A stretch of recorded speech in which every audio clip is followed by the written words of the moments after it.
Bismillah, you're watching the Mailbox, and our website is called IslamMailBox.com, where you can get more of these same questions and answers there, and also ask us questions online. Right now, we've got a question that's come in. It said, if everything is happening by Allah's will, as you guys claim, then why is Christianity #1 in the world, and the Muslims are suffering so much everywhere? Okay, well, and we had a similar question to this in one of our other programs, but to let you know that Islam, actually Muslims are comprising 25% of all the human beings on the earth today, and these are according to statistics released by the United States. And there are about the same number of Christians, but they're divided into two huge groups, Protestants versus the Catholics. And the Catholics have already conceded that Islam is #1 and passed them up. But that's really immaterial. It wasn't until the last few centuries that the Catholics and Orthodox were able to propagate their various forms of Christianity by force at the point of a sword.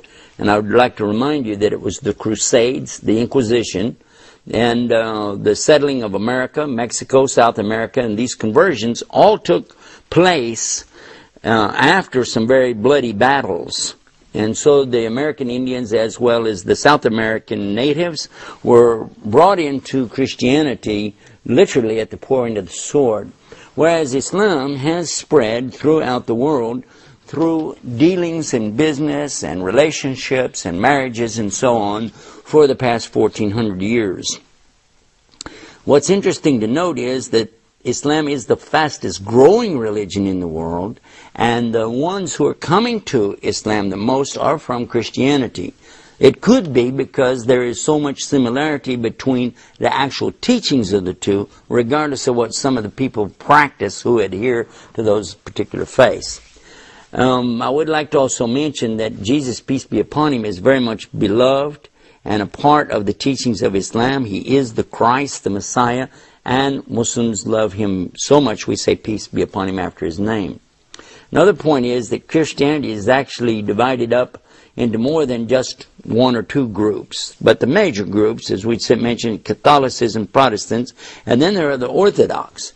So when you consider this, you'd have to agree that there is a lot more division than there is unity, especially over the subject of the Bible and how many books it has, how many verses it has, and so on.